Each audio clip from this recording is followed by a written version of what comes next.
오늘 목표를 가진 신앙이라는 제목으로 말씀을 나누겠습니다. 오늘은 특별한 수요 예배입니다. 그죠? 새해를 시작하는 첫 수요 예배입니다.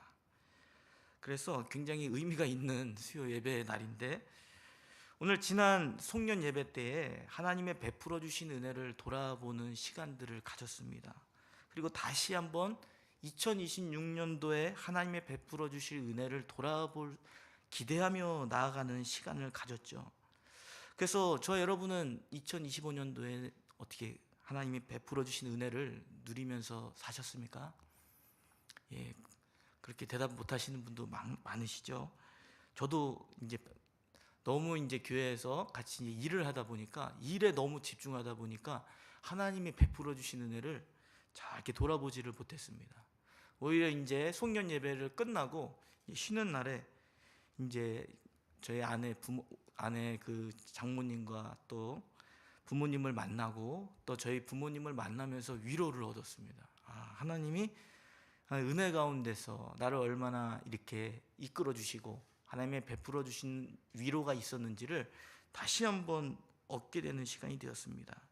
제가 이 말씀을 하는 이유는 무엇이냐면, 우리가 은혜를 받은 것도 하나님의 말씀의 기준으로 바라보지 않고 그 길을 걸어가지 않는 사람들은 그 은혜가 은혜된 줄을 알지 못합니다. 우리의 삶을 돌아보시기를 바랍니다. 즐거운 일이 많았습니까? 슬픈 일이 많았습니까? 슬프고 힘들고 근심 걱정하는 일이 더 많았죠. 그런 삶의 기억들이 있지만, 말씀의 기준으로 하나님의 그 믿음을 가지고 바라볼 때 그것이 우리에게 어떻게 됩니까? 하나님이 베풀어 주신 은혜였다, 그리고 하나님이 도우셨다라고 고백할 수가 있는 것이죠. 저와 여러분이 오늘 새해를 시작하는 수요 예배 첫 시간입니다. 우리가 다시 한번 2025년도를 돌아봤다면 2026년도는 주님의 말씀 안에서 목표를 다시 한번 설정할 수 있는 귀한 시간이 되시기를 바랍니다. 그 말씀의 목표로 삼고, 그 순종하는 길의 목표를 삼고 주님의 인정하시는 길을 더 많이 걸어갈 수 있는 저와 여러분이 되시기를 바랍니다. 여러분은 2026년에 인생의 목표를 어떻게 설정을 하셨습니까? 어떤 분들은 돈을 많이 벌어야 되는 일을 목표로 삼았을지 모릅니다. 그리고 우리가 간절히 소원하는 것들이 있죠. 간절히 내 마음 가운데 바라는 것들이 분명히 있을 겁니다. 저도 별로 이렇게 간절히 바라는 게 없는 사람이라고 생각을 했는데, 제 아내가 임신을 준비하지 않습니까? 그래서 지금 임신이 잘 준비되어지고 출산하는 과정까지 건강한 자녀가 태어나는 것이 인생의 하나의 목표가 됐습니다. 그래서 2026년도의 말에 이르러서 있을 때에 하나님이 내 인생의 또 목표를 이루어 주셨구나라고 고백할 수 있는 날이 오겠죠.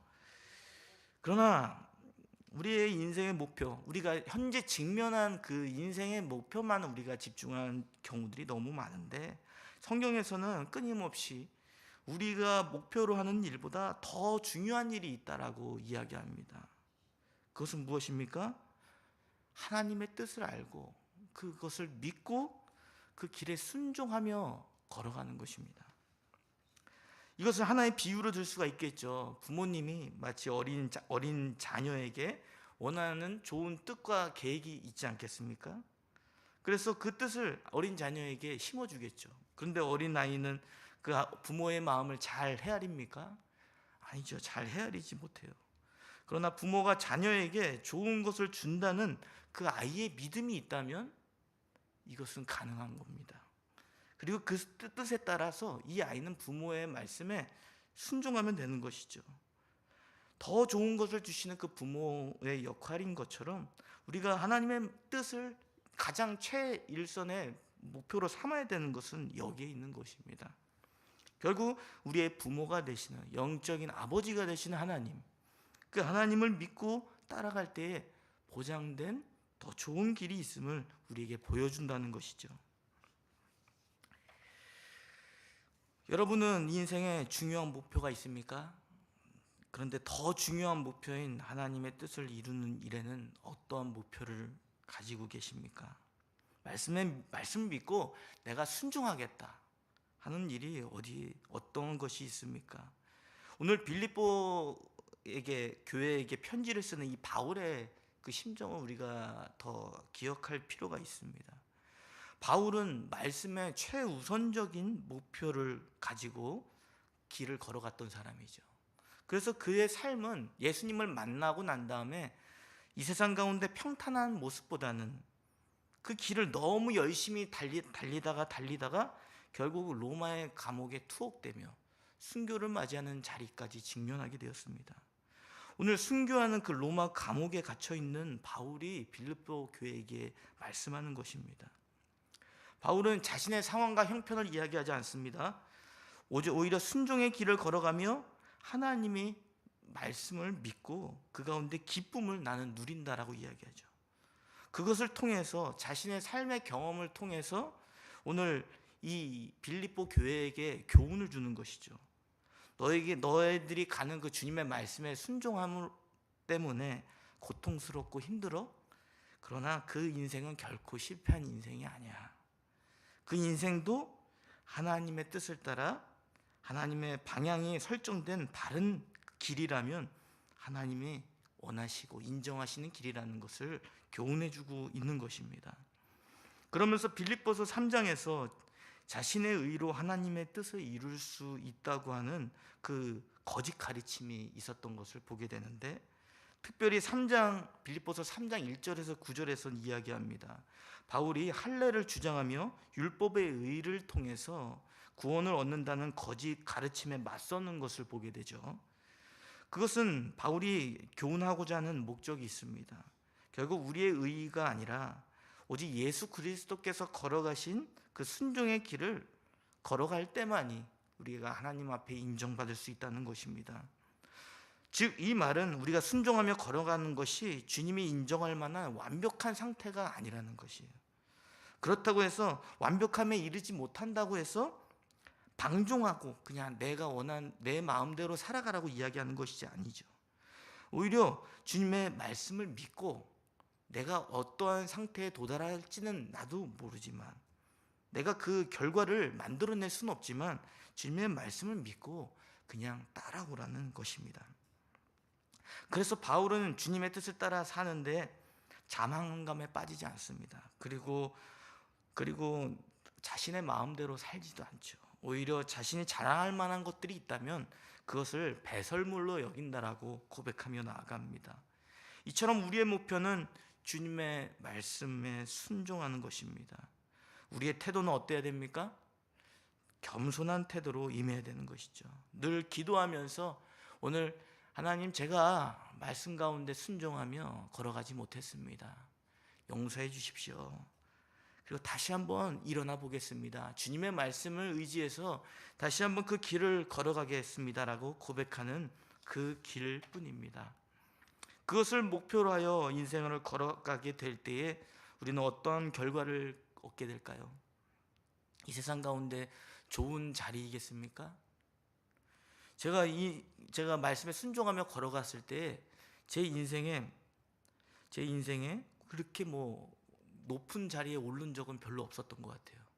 오히려 순종을 하려고 할 때 늘 더 낮은 자리에 있게 됩니다. 교회에서도 보지 않습니까? 순종하는 사람만 순종하고, 또 한 사람이 순종함으로 인해서 그 사람의 그 짐을, 더 많은 짐을 지게 되잖아요. 그 짐을 같이 지어줄 순종의 사람들이 보이지 않습니다. 그래서 교회에서는 그 순종하는 사람의 모습을 보면 아유, 고생하시네. 굳이 순종해서 그렇게 힘들게 살아야 되나, 이런 생각이 들게 됩니다. 그러나 우리의 시각으로 그것을 바라보지 말아야 합니다. 오늘 분명히 성경에서는 이야기합니다. 우리가 목표로 주님의 말씀에 순종하며 그 길을 걸어가게 될 때에 우리가 얻게 되는 유익이 분명히 있다라고 이야기하죠. 우리 다 함께 본문 10절에서 11절 말씀을 읽겠습니다. 시작. 내가 그리스도와 그 부활의 권능과 그 고난의 참여함을 알고자 하여 그의 죽으심을 본받아 어떻게 해서든지 죽은 자 가운데서 부활에 이르려 하노니. 아멘. 바울은 자신의 바람에 대해서 이야기합니다. 그런데 이것은 세상에서 생각하는 그 기준과는 다르죠. 바보 같은 길입니다. 어떠한 길입니까? 예수 그리스도께서 죽으시고 부활하신 그 길을 따라서 자신도 순종함으로 인해서 고난의 길을 걸어가겠다고 결심합니다. 그 결심, 예수님이 걸어가신 그 길을 따라서 나도 부족하지만 조금씩 따라가게 되었을 때 얻게 되는 유익을 이야기하죠. 그것은 무엇입니까? 예수 그리스도께서 하나님의 능력으로 부활의 첫 열매가 되신 것처럼, 그래서 영광스러운 그런 모습으로 변화시켜 주신 것처럼 우리도 예수님처럼 주님이 오시는 날에 영광스러운 몸의 부활을 얻게 될 것이라고 이야기합니다. 이것은 이 세상 가운데 어떤 명예로운 자리를 이야기하는 것이 아닙니다. 이것은 하나님이 이루시고 또 하나님이 완성하시는 가장 영광스러운 상태를 이야기합니다. 저는 이 상태를 잘 모르겠습니다. 하나님이 그 약속의 말씀에 따라 바라볼 뿐이죠. 그러나 그 몸의 부활로 인해 분명히 하나님은 영광스러운 그 상태의 몸으로 이르게 될 것이라고 말씀합니다. 우리의 목표는 눈앞의 것만 보고 멀리 내다보지 못하는 근시적인 시각에 머물러 있습니다. 여러분은 내 인생을, 그 예수 그리스도를 내 인생의 주님으로 정말 믿고 계십니까? 그리고 그분의 믿음에 따라 살아갈 때에 그분이 우리를 죄에서 구원하신 방식의 그 삶을 따라 살아갈 때에 하나님이 구원을 얻게 하는 능력을 베푸신다고 말씀하십니다. 예수 그리스도께서 부활하신 것처럼 우리도 그러한 부활을 경험하게 된다라고 이야기합니다. 우리는 현실에 갇혀서는 안 될 줄 믿습니다. 하나님이 가져다 주시는 완전한 구원의 상태를 우리는 경험할 수 없지만, 완전히 이해할 수는 없지만, 우리는 하나님의 말씀에 따라서 하나님의 약속하신 그 구원의, 그 보장된 그 구원의 상태를 바라보며 우리의 몸이 예수님처럼 영광스러운 몸으로 부활할 것을 기대하며 순종의 길을 걸어가실 수 있는 저와 여러분이 되시기를 바랍니다. 그래서 우리는, 바울은 예수 그리스도를 목표로 살아가며 순종의 길을 걷는 그 길을 걸어가야 된다고 말하고 있죠. 바울은 주님을 말씀에 순종하며 그 삶의 흔적이 있었습니다. 예수 그리스도께서 행하신 일과 감히 견줄 수는 없죠. 우리가 감히 어떻게 주님의 말씀에 그 순종하신 일과 우리가 순종하는 것과 견질 수 있겠습니까? 그러나 분명히 알 수 있는 것은 예수님이 이 땅 가운데 계셨더라면 그렇게 했을 것이라는 그 말씀의 기준에 따라서 순종의 길을 걸어가는 것이죠. 그래서 우리는 때로는 실패하고 넘어지지만 그 길 자체는 주님이 원하시는 길이기 때문에 영광스럽고 고귀하며 그 누구와 견질 수 없는 길임을 저와 여러분이 믿으시기를 바랍니다. 장래에 예수님이 부활하신 것처럼 우리가 영원히 죽지 않는 영원한 부활에 여러분은 참여하길 원하십니까? 그렇다면 말씀에 순종함으로 고난에 참여하시기를 바랍니다. 예수님께서는 2000년 전, 약 2000년 전에 자신의 권리와 지위를 포기하셨습니다.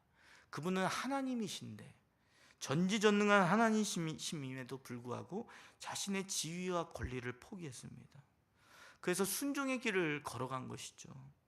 저와 여러분은 예수님을 직접 눈으로 경험할 수는 없습니다. 그러나 말씀의 기준에 따라서 예수님께서 걸어가신 그 고귀한 그 모습을 우리는 묵상할 수 있습니다. 여러분이 그래서 예수님을 묵상하면서 이 삶 가운데 살아가는 것이에요. 여러분이 예수님이라면 어떻게 하셨을까? 저도 제 주변에 사랑하지 못하는 사람이 많습니다. 그리고 제 아내랑 또 이렇게 대화를 하다 보면 서로 맞지 않는 부분이 있지 않겠습니까? 그러면 굉장히 힘들 때가 있어요. 그런데 제가 이걸 해결책을 또 찾고 서로 또 알아가고 서로 다듬어져가는 그 과정 속에서 답이 어디에 있겠습니까? 답은 어디에 있을까요? 예수님밖에 없습니다. 예수님이라면 어떻게 하셨을까? 사랑하셨겠구나. 품어줬겠구나. 내가 먼저 받아주고 희생했겠구나라고 생각하는 것이죠. 그래서 이런 말씀을 들으면 바로 고개를 숙이는 것이죠. 그래서 위로를 얻는 겁니다. 내가 아직 내 자신이 꺾이지 못했구나. 내가 아직 희생하지도 못하는구나. 나는 아직 하나님 예수님을 따라가기에는 아직 부족하구나 라는 것을 깨닫게 되는 것이죠. 우리가 이런 것을 깨닫게 될 수 있는 것은 예수님을 묵상할 때입니다. 예수님이 순종의 길을 걸어가면서 그 사랑을 나타내시며 고난을 받았던 그 모습을 늘 상상하는 것이죠. 그래서 예수님이 내 인생의 최고의 목표가 됩니다. 예수님이라면 어떻게 했을까? 어떻게 그 길을 걸어갈 수 있을까? 내 삶은 아직 고귀하고 영광스럽지가 못하구나. 그래서 하나님께 회개하며 그 길을 걸어갈 수 있을 줄 믿습니다. 우리가 예수 그리스도를 따라 순종의 길을 걸으면, 고난의 길을 걸은 후에 우리는 반드시 하나님의 능력으로 예수님이 부활하신 것처럼 우리의 몸도 부활하게 될 것입니다. 그래서 저는 예전에 그 고린도 15전서 15장의 그 부활장이죠. 예수 그리스도의 부활에 대해서 이렇게 말씀하는 내용을 담고 있는 것을 제가 설교한 적이 있는데, 몸의 부활에 이르렀을 때 그 모습은 어떠할까? 제가 고민을 좀 많이 했던 것 같아요. 그때 눈으로 경험한 바가 없으니까 제가 어떠한 모습일까 이렇게 상상을 해봅니다. 왜 그러냐면 예수님이 그 몸에 부활하신 것처럼 우리도 부활한다고 했잖아요. 그러니까 우리의 가장 표본이 되는 모델이 누구입니까? 예수님이시잖아요. 그런데 성경에 보니까 예수님의 그 부활의 몸을 우리가 간접적으로 경험할 수 있습니다. 참 영광스럽고 참 기쁘게도 그 예수님의 그 제자들, 사도들이 예수님의 부활한 몸을 직접 목격하지 않았습니까? 예수님께서는 2000년 전에 예수님 죽으시고 부활하신 다음에 그 제자들에게 나타나셨습니다. 그러면서 예수님께서는 어땠습니까? 여기 손에 못자국이 있었죠. 그리고 옆구리에는 뭐가 있었습니까? 찔린 창자국이 있었습니다. 그리고 그 가운데 예수님의 제자 가운데 도마가 있었죠. 그러면서 도마에게 이야기하잖아요. 도마는 내 눈으로 직접 보지 않고 경험하지 않는다면 나는 결코 예수님을 믿지 않겠다라고 얘기하죠. 그러나 예수님께서는 그에게 믿음을 주시기 위해서 경험케 해주셨잖아요. 그래서 그것을 보고 믿는 것, 경험해서 믿는 것이 아니라 예수님이 말씀을 가지고 믿으라고 이야기하지 않습니까? 저는 여기서 힌트를 얻었습니다. 우리가 예수님의 그 부활을 경험하지는 못하지만 우리가 예수님처럼 말씀에 순종함으로 주님이 오신 날에 부활하게 됐을 때는 우리 몸에 고난의 흔적이 있을 거라 생각합니다. 마치 예수님이 말씀에 순종하기 위해서 고난을 겪었던 그 흔적처럼 우리가 말씀에 순종함으로 그 얻은 결과 우리 안에 영광스러운 그 고난의 흔적들이 있겠죠. 우리는 그것을 상상해 봅니다. 그래서 제가 주님 앞에 칭찬받을 만한 것들이 무엇이 있을까? 감히 주님 앞에 칭찬받을 만한 것이 무엇이 있을까? 그것은 우리가 주님을 위해서 우리의 작은 순종으로 인해서 고난받은 흔적일 것입니다. 저 여러분은 주님의 말씀에 순종함으로 얼마나 많은 고난의 흔적을 가지고 계십니까? 그리고 그 고난의 흔적은 누가 기억합니까?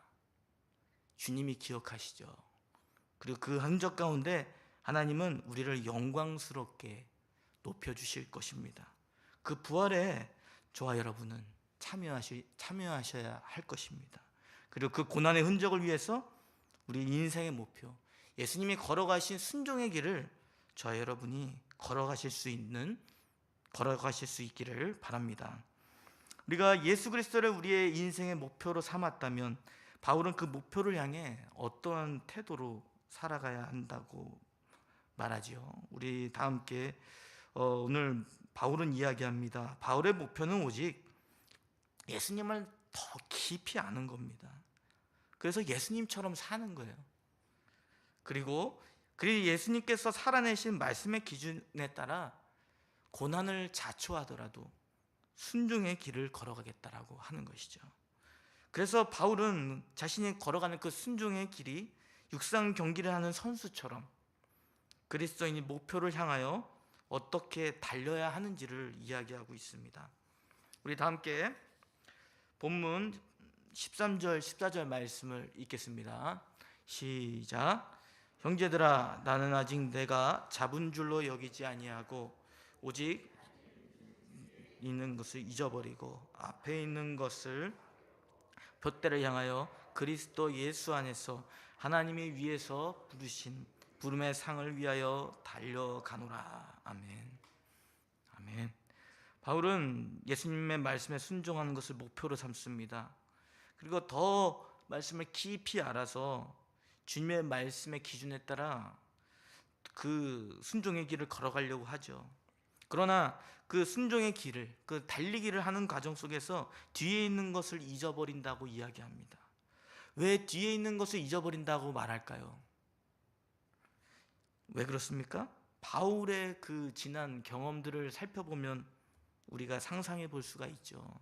바울은 예수님을 믿기 전에 어땠습니까? 굉장히 열심히 있고 율법에 능통한 율법 학자였습니다. 그러나 그 열심을 가지고 예수님을 박해했습니다. 그리고 예수님을 믿는 사람들을 핍박하는 그런 역할들을 감당했죠. 그러한 핍박의 대가가 이제 예수님의 말씀을 전하고 그 순종의 길을 최우선순위 두고 살아간다고 할 때 그 마음에 다른 사람의 시선이 얼마나 신경이 쓰였겠습니까? 다른 사람들이 예수님 핍박했던 자인데 제가 감히 예수님을 따른다고 하며 그런 소리를 들었을지 모릅니다. 그리고 자책을 할 수도 있죠. 바울은 때로는 안 좋은 경험도 있지만 좋은 경험도 있을 것입니다. 주님을 믿고 난 다음에 자신이 순종하며 복음을 전해서 구원 얻은 사람들이 많이 있지 않습니까? 그것을 보면서 자랑을 삼을 수도 있겠죠. 그러나 지난 일들, 뒤에 있는 것, 뒤에 내가 경험했던 안 좋은 일이든 좋은 일이든 그 모든 것을 다 잊어버린다고 이야기합니다. 새로 다시 시작한다라고 이야기하는 것이죠. 그래서 우리는 바울처럼 그런 뒤의 것을 잊어버리고 우리가 앞을 향해 주님이 원하시는 영광스러운 그 삶을 향해 미래지향적으로 가야 합니다. 그냥 가는 것이 아닙니다. 바울의 고백처럼 달려가야 합니다. 저와 여러분은 그 순종의 길을 걸어가고 계십니까? 달려가고 계십니까? 교회에 있다 보니까 교회에 우리 섬기는 분들이 되게 많습니다. 뭐 아무것도 하지 않는 것처럼 보이지만 교회에 앉아 있으면 방송실이든 또 뭐 준비해야 되는 일들, 또 교회에서 봉사하며 또 여러 그 자리에서 그 순종의 길을 걸어가시는 분들이 계십니다. 그분들이 시간이 많아서 그렇게 하는 걸까요? 오히려 저는 그런 분들 때문에 제가 움직이기 싫어도 더 움직이게 되는 것도 있습니다. 그래서 그분들이 하는 그 순종하는 모습을 보면서 또 배웁니다. 아, 순종이 이 정도까지 해야 된다고? 야, 나 시간 없는데? 이런 생각이 밀려옵니다. 나 말씀 기도 더 공부해야 되는데? 이런 생각이 들어요. 그런데 제가 아까 드린 것처럼 우리가 예수님을 내 인생의 기준으로 삼는다면 말씀과 기도를 하면서도 순종하는 그 자리에서 어떻게 하겠습니까? 예수님이라면 어떻게 할까요? 나 말씀 연구해야 돼. 그리고 기도해야 돼. 그렇게 하시지 않겠죠. 예수님께서는 자신의 형편에 따라 하시는 것이 아니라 시간을 내어 기도했습니다. 오히려 순종해야 될 그 자리에서 과감없이 하나님의 말씀에 따라서 순종의 길을 걸어갔죠. 저 여러분이 순종의 길을 걸어갈 때 그냥 걸어가지 않기를 바랍니다. 달려갈 수 있기를 바랍니다. 달려가면 주님이 원하시는 목표에 도달하려고 애를 쓰시기를 바랍니다. 그렇게 될 때 우리의 길은 정말 주님이 보시기에 영광스럽고 또 고귀한 길이 될 줄 믿습니다. 그러한 삶을 살게 될 때 14절에서 어떠한 상을 받게 된다라고 이야기하죠. 우리 다 함께 14절 말씀을 읽겠습니다. 14절 말씀 시작. 표대를 향하여 그리스도 예수 안에서 하나님께서 부르신 부름의 상을 위하여 달려가노라. 아멘. 이 상이죠. 목표점에 도달했을 때에 운동 경기에서 그 결승지에 도착한 승리자에게 주는 그 상으로 보입니다. 그러나 여기서는 이 경기 마치 도착지에 이르렀을 때에만 상을 주는 것으로 보이지만 여기서는 좀 특별한 의미를 가지고 있습니다. 그것은 이 경기에 하나님이 이미 부르셨다는 겁니다. 내가 예수님을 영접하고 난 그 시점부터 하나님은 부르셨어요. 그 경기가 이미 시작되었다는 것이죠. 그리고 하나님이 부르셨기 때문에 그 부르심에 따라서 하나님이 그 길을 걸어갈 때에 부족하든 연약하든 또 실패한 것 같아 보이든 간에 순종의 길을 걸어갈 때에 하늘의 상이 보장되어 있다라고 이야기하는 것입니다. 그래서 이 상은 아까 전에 이야기한 것처럼 우리가 장차 주님의 날에 영광스러운 그 몸의 그 부활을 이야기하는 걸 수도 있고 온전히 예수님을 닮은 영광스러운 상태를 이야기할 수도 있습니다. 이처럼 우리의 상 가운데 주님의 부르심에 따라서 그 길을 순종하며 걸어갈 때에 우리는 주님이 가져다 주시는 상을 반드시 얻게 될 것입니다. 저 여러분이 예수님을 믿고 걸어간 그 결과 얻게 되는 그 상을 기대하시기를 바랍니다. 그것은 이 세상에서 견딜 수 없는 가장 고귀하고 영광스러운 상이 될 것입니다. 하나님이 높여주시는 자리이며 하나님의 영광이 드러나는 자리가 될 것입니다. 저 여러분이 그러한 삶을 살기 위해 이번 2026년도 인생의 목표를 예수님을 따라서 그 순종의 길을 걸어가겠다는 결심을 하시는 저와 여러분이 되시기를 바랍니다. 우리 말씀을 맺겠습니다. 여러분은 인생의 진정한 목표가 무엇입니까? 우리는 이 세상에서 무엇이 되기를 위해 목표를 설정합니다. 그러나 우리의 목표는 누구이시죠? 바로 예수 그리스도입니다. 예수 그리스도께서 걸어가신 그 길을 제가 따라가는 거예요. 그 길을 걸어가는 자만이 그 예수 그리스도를 따라감으로 얻게 된 은혜가 무엇인지를 알게 됩니다. 깨닫게 됩니다. 그리고 그것을 한 걸음씩 한 걸음씩 부족하지만 달려서 나아갈 때에 우리는 장래에 예수님이 부활하신 것처럼 우리의 몸도 그 영광스러운 부활의 몸으로 우리가 참여하게 될 것입니다. 우리가 길을 걸어갈 때에 고난은 당연히 있는 일입니다. 그것은 하나님의 말씀에 순종할 때 일어나는 일입니다.